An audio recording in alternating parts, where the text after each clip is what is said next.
Magandang araw po sa inyo, Sir Kilabot. Ganon din sa inyo mga tagapakinig.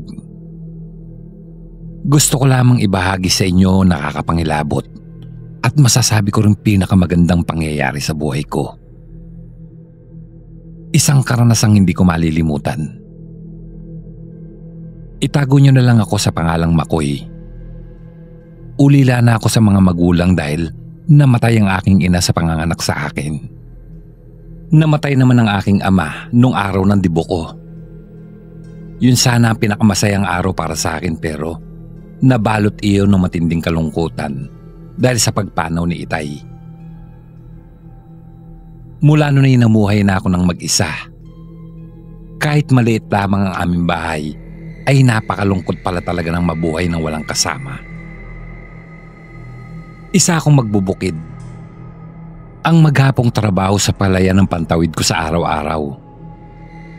Putik ang tanging kayamanang alam kong meron ako dahil sagana ako nun sa bukid.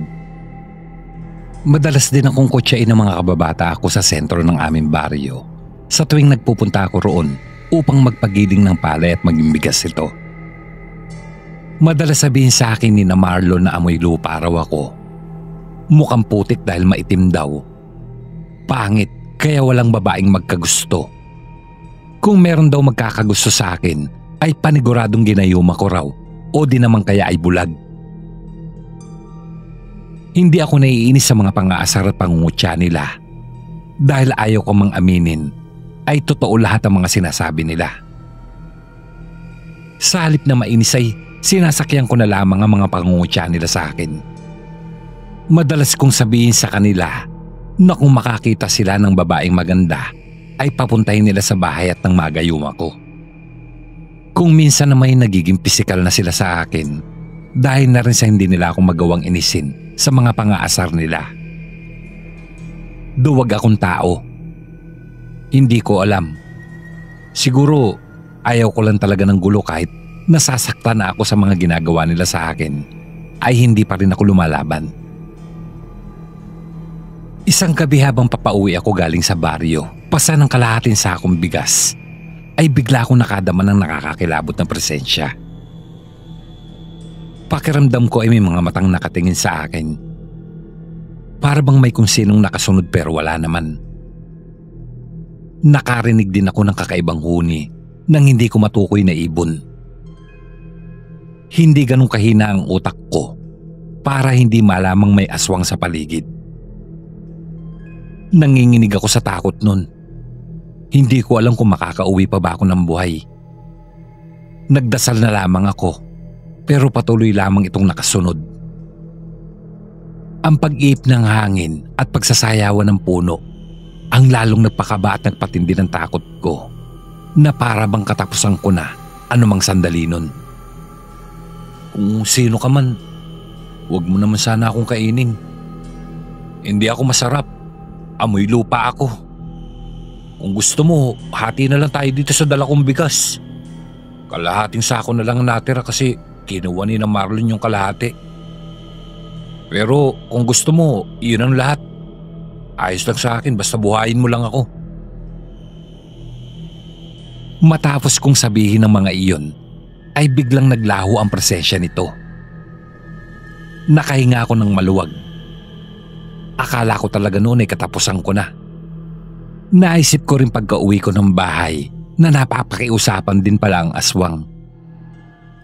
Wala akong kamalay-malay noon na hindi pala ito tumigil sa pagsunod sa akin. Palagi ako nitong minamatyagan mula kung saan na hindi ko alam.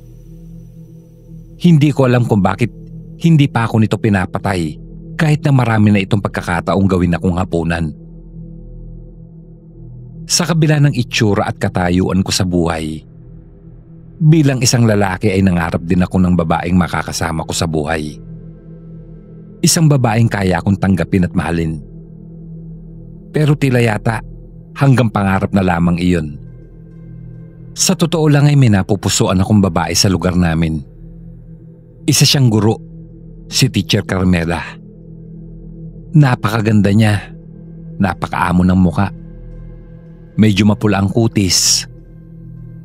Nasa kanya na ang mga katangiang hinahanap ng isang lalaki sa isang babae. Tiyak na napakaswerte ng lalaking magmamay-ari ng puso niya. Madalas akong dumaan sa maliit na eskwelahan ng elementarya sa sentro ng baryo sa tuwing magpapagiling ako ng palay para maging bigas. Madalas ko ring maabutan doon ng teacher na nagkikwento sa ilang mga estudyante niya na nagpapaiwan pagkatapos ng klase upang makinig ng kwento niya.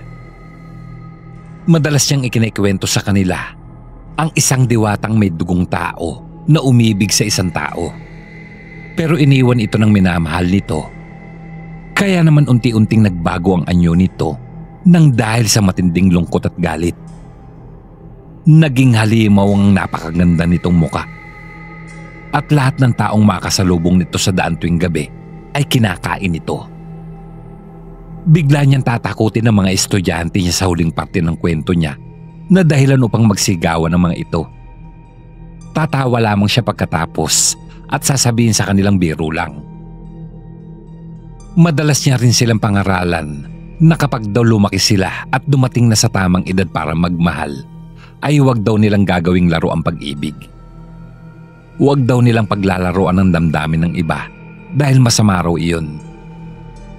Mahal siya ng mga estudyante niya dahil bukod sa maganda na, ay napakabait niya ring guro at maalalahanin pa.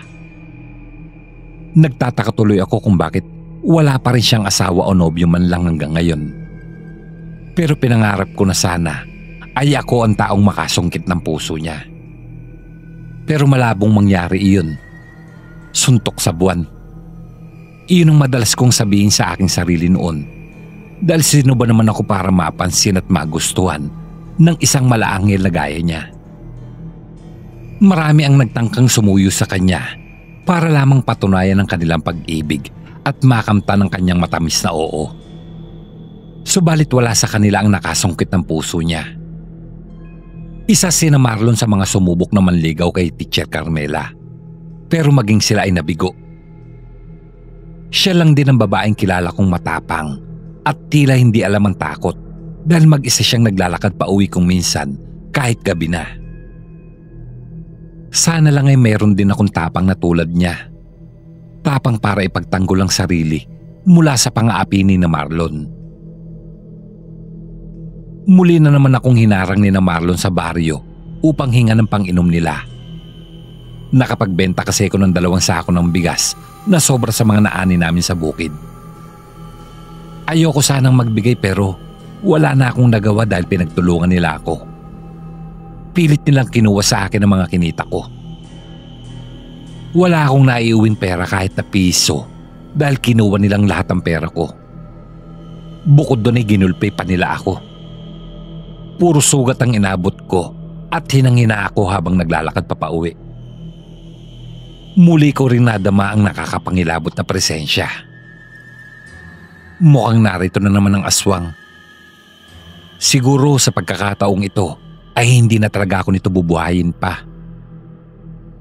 Hanggang sa makita ko na itong lumabas sa unahan ko at humarang sa gitna ng daan kung saan ako patungo. Isa itong babaeng napakahaba ng buhok. Nakakatakot ang anyo nito. Matutulis sa mga pangil na nagpapahiwatig kung gaano ito kabagsik. Mahahaba rin ang mga kuko nito at puro dugo din ang mga kamay niya. Sigurado akong mayroon na naman itong naging biktima. Siyak na ako na ang kasunod. Dahan-dahan itong humakbang papalapit sa akin. Hanggang sa ang mga hakbang nito ay unti-unting bumibilis na halatang aatakehin ako nito. Ngunit bago pa man ito makalapit sa akin ay bigla akong bumagsak at napadapa sa lupa dahil hindi ko na kayang tumayo pa ng matagal. Tumigil naman ito sa harap ko. Nagtataka ako kung bakit hindi pa ako nito pinapatay para kainin. Pero kung ano man ang balak nitong gawin sa akin ay nakahanda na ako. Handa na akong mamatay ng mga oras na iyon dahil pakiramdam ko ay napakawalang kwenta kong tao. Napakahina ako. Naiinis ako sa sarili ko dahil hindi ko man lang magawang lumabang kay Marlon para ipagtanggol ang sarili ko. Wala akong sapat na tapang para gawin iyon. Bigla rin akong napaiyak dahil sa inis. Hiniling ko sa aswang na tapusin na ako. Wala na ring kwenta ang buhay ko. Wala na ring saysay kung mabubuhay pa ako ng matagal. Ngunit tila yata maging ang aswang ay nandidiri sa akin dahil hindi man lang ako nitong nagawang paslangin. Namalayan ko na lamang na umalis na ito bago ako tuluyang nawala ng malay. Nagkasakit ako matapos ng gabing iyon dahil na rin sa tinamo ko mula sa panggugulpi ni na Marlon sa akin. Ilang araw din ako hindi nakapagtrabaho sa bukid. Nang bumuti na ang pakiramdam ko, ay nagtungo ko sa simbahan sa sentro upang manalangin. Nagpasalamat ako sa may kapal dahil sa kabila ng mga nangyari ay heto pa rin ako at hindi niya hinayaang mamatay.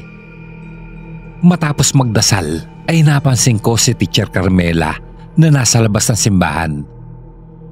Palihim ko siyang sinusulyapan habang palabas ako ng simbahan. Napansin ko ring nakatingin lang siya sa loob na parabang gusto niyang pumasok. Pero bakit kaya hindi pa siya pumapasok? Dinaanan ko na lamang siya. Pero may kung anong nagtulak sa aking kausapin siya. Kaya napabalik ako at sinubukan siyang kausapin. Tinanong ko kung bakit hindi pa siya pumapasok sa loob. Sa halip na sumagot ay bigla na lamang siyang umalis. Pakiramdam ko ay nahiya ako sa ginawa kong pakikipag-usap sa kanya. Pero hindi pa rin nagtapos ang lahat. Nakita ko kasing nahulog niya ang panyo niya kaya pinulot ko ito at dali-daling hinabol siya upang ibalik sa kanya ang panyo. Ngumiti lamang siya at nagpasalamat sa akin. Lalo lamang akong nabighani sa kanya dahil sa ngiti niya. Napatambay din kami sa malawak na damuhan sa plaza at nagkakwentuhan. Doon pa lang din ako nagpakilala sa kanya. Sinabi ko rin na matagal ko na siyang kilala at napakagaling niyang guro. Naging magaan ang pakikitungo niya sa akin na dahilan upang lalo pa akong mahulog sa kanya. Napadalas pa ang pagkikwentuhan namin doon sa plaza tuwing hapon matapos ang klase niya. Tinuruan niya rin akong magbasa at magsulat. Pangalan ko lang kasi ang kaya kong isulat. Masasabi kong isang biyaya ang pagdating niya sa buhay ko dahil marami akong natutunan sa kanya. Hindi ko na rin napigilan pa ang sarili kong mahalin siya. Napakasaya ko sa tuwing nakikita at nakakausap ko siya. Nananabik ako sa kanya sa tuwing nasa bahay na ako at hindi siya nakikita. Hanggang sa malaman kong tulad ko ay gusto niya rin pala ako matapos kong aminin sa kanya ang aking damdamin. Wala naman talaga akong inaasahan na magiging ganti niya sa kung anumang nararamdaman ko sa kanya. Dahil aminado kong mababa ang tingin ko sa sarili ko. Basta umamin lang ako sa kanya ng nararamdaman ko nang hindi naghihintay ng anumang kapalit. Pero hindi ko inaasahang malaman mula sa kanya na mahal na rin niya ako. Dahil na rin sa kasiyahan at kapanatagang nadama niya sa tuwing magkasama kami. Mabilis na kumalat sa buong baryo ang tungkol sa relasyon namin na dahilan upang lalo pa akong pag-initan ni na Marlon. Inagaw ko ro sa kanya ang babaeng gusto niya. Iyon ang unang beses na lumaban ako. Hindi ko alam kung saan nanggagaling ang tapang ko. Nagawa kong suntukin si Marlon. Pero sa dami nila ay bugbog sarado pa rin ang inabot ko. Nang malaman naman ni Carmela ang ginawa nila sa akin, ay binalak niyang magsumbong sa otoridad upang kasuhan ng mga lalaki. Subalit pinigilan ko siya dahil ayaw ko na ng gulo. Nalaman ko na lamang pagkalipas ng ilang araw na na-ospital daw si Marlon dahil may nakaharap daw siyang halimaw o mas tamang sabihing aswang nung isang gabi habang pauwi siya galing sa inuman. Mabuti na lamang ay nagawa niya raw makatakbo ng mabilis. Tadtad ng kalmot ang buo niyang katawan. May mga ilan din siyang mga malalalim na sugat na ayon sa kanya ay dahil sa pagbaon ng mahahaba at matutulis na mga kuko ng aswang. Nakakatakot daw ang itsura nito. Kulang ang kanyang paglalarawan para masabi kung gaano ito nakakatakot. Mula rin nung makalabas sa ospital si Marlon ay hindi na nila ako ginalopan ng grupo niya. Hindi rin nagtagal ay ikinasal naman kami ni Carmela sa huwes. Iyon na yata ang pinakamasayang bahagi ng buhay ko. Ang makatabi at makasama sa pagtulog, ang isang gaya niya, ang pinakamaligayang parte sa akin. Sobrang mahal ko siya. Doon ko lang din nalaman na may ugali pala siyang hindi aakalain ng kahit na sino. May mga pagkakataong kasing nagiging mabalasik siya na para siyang nababaliw o sinasapian ng masamang elemento. Madalas ang ganun tuwing kalaliman ng gabi. Pero sa kabila nun na hindi ako natakot sa kanya. Buong puso ko siyang inintindi at tinanggap ang anumang kahinaan niya. Sino ba naman ako para husgahan siya? Samantalang wala siyang ibang ginawa kundi ang mahalin ako at alagaan. Paligayahin sa bawat gabi ng aking buhay. Kung tutuusin ay napakaswerte ko na sa kanya. Dahil sa dinami-rami na sumubok na paibigin siya, ay ako ang napili niyang magmay-ari ng puso niya. Isang gabi habang naglalakad ako pauwi galing sa isang handaan sa baryo, ay nakadinig ako ng humihingi na saklolo sa hindi kalayuan. Mga ilang sandali pa, ay natanaw ko ang isang buntis na pilit at tumatakbo habang daladala ang isang itak. Kaagad itong lumapit sa akin nang makita ako nito. Ni hindi man lang nito inisip na baka masamang tao pala ako.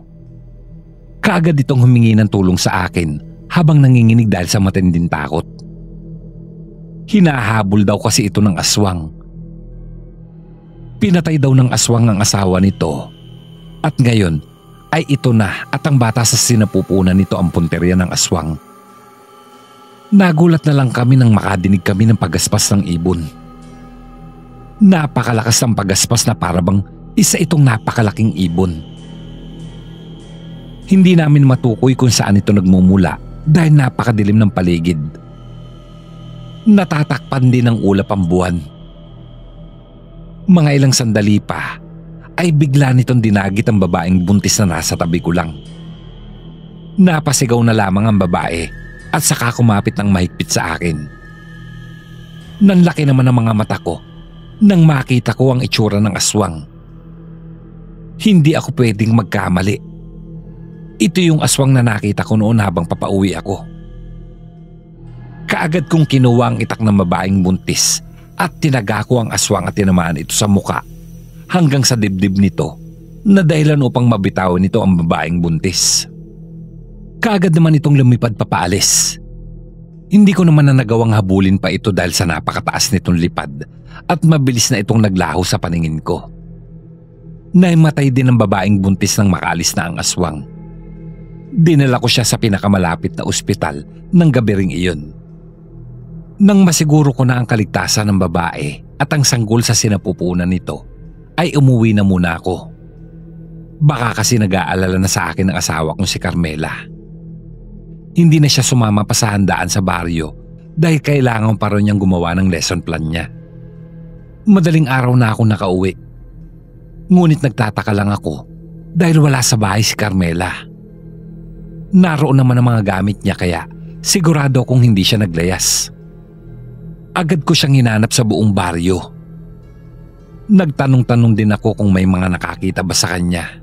Subalit wala raw. Lumipas pa ang ilang araw ay wala pa rin akong naging balita sa kanya. Humingi na rin ako ng tulong sa mga otoridad upang hanapin siya dahil sobra akong nag-aalala na sa kanya. Hanggang sa isang kababaryo namin ang may nakitang bangkay na isang babae sa kakahuyan. Pinuntahan ko iyon. Bigla naman akong napahagulgol ng iyak nang malaman kong si Carmela pala iyon. Kahit nangangamoy na, ay niyakap at inakay ko pa rin siya. Hindi ako makapaniwalang wala na siya. Napansin ko rin ang malaking sugat niya sa muka at dibdib na tiyak kong dahilan ng kanyang kasawian. Hindi ko alam kung sino ang may gawa nun sa kanya. Muling naging malungkot ang bahay buhat nang lumisan si Carmela. Ako na lang uling mag-isa mula ngayon. Napansin ko rin ang isang kwaderno habang inililigpit ko ang mga gamit niya upang sunugin na. Binuklat ko ang kwaderno. Hindi pa ako ganong kabilis magbasa noon pero naiintindihan ko ang mga nakasulat doon. Iyon ang kanyang talaarawan. Napapaloob doon ng isang sekreto patungkol sa kanyang tunay na pagkatao. Sinimulan niya ang pagkikwento tungkol sa pagkatao ng kanyang ina. Kapareho iyon ang kwentong madalas niyang sabihin sa mga estudyante niya. Kung ganun ay totoo pala talaga iyon.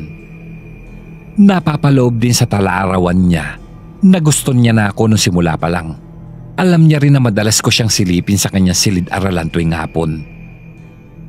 Nalaman ko din na madalas niya akong sundan at ilang beses din pinagtangka ang paslangin para kainin, pero hindi niya nagawa dahil sa nararamdaman niya para sa akin. Noong ikinasal kami ang pinakamaligayang sandali ng buhay niya. Pinangarap niya rin makapasok ng simbahan, subalit hindi niya nagawa dahil para raw siyang lalagnatin sa tuwing susubukan niya. Namalayan ko na lang na pumatak na pala ang mga luha ko matapos malaman ang lahat ng tungkol sa kanya. Doon lang naging malinaw sa akin na siya pala yung aswang na tinaga ko nung gabing iyon. Kung nalaman ko lang na mas maaga, ay hindi ko yung gagawin. Salip ay aawatin ko na lamang siya at itataboy papaalis. Di sana ibuhay pa siya ngayon. Matapos kong malaman ang tungkol sa pagkatao niya, ay hindi ko pa rin siya hinusgahan. Salip ay sinisi ko ang aking sarili dahil sa pagpaslang ko sa kanya. Araw-araw akong humihingi ng tawad sa puntod niya dahil sa nagawa ko sa kanya. Hindi ko alam kung napatawad na ba niya ako. Hindi na rin ako nakapag-asawa pang muli dahil si Carmela lamang ang nagmamay-ari ng puso ko hanggang ngayong may edad na ako. Hawak ko pa rin ang diary niya. Ito lamang ang iniwan at pinangangalagaan ko sa lahat ng gamit niya. Paulit-ulit ko itong binabasa. Hindi ko na nga mabilang kung ilang beses na. Halos makabisado ko na rin ang nilalaman. Sa ngayon ay dito na ako nananahan sa Maynila dahil dito ako pinalad na magkatrabaho, magkanegosyo at makapagpatayo ng sarili kong bahay. Parang kahapon lamang nangyari ang lahat ng iyon. Sariwa pa sa aking alaala ang tungkol sa kanya hanggang ngayon. Hindi ko alam kung hanggang kailan pa pero hinihintay ko na lang ang panahon ko. Hinihiling ko rin na sana ay muli kaming magkita sa ibang pagkakataon kung saan hindi na kami magkakahiwalay pa. Hanggang dito na lang po ang aking kwento at maraming salamat po sa inyong pakikinig.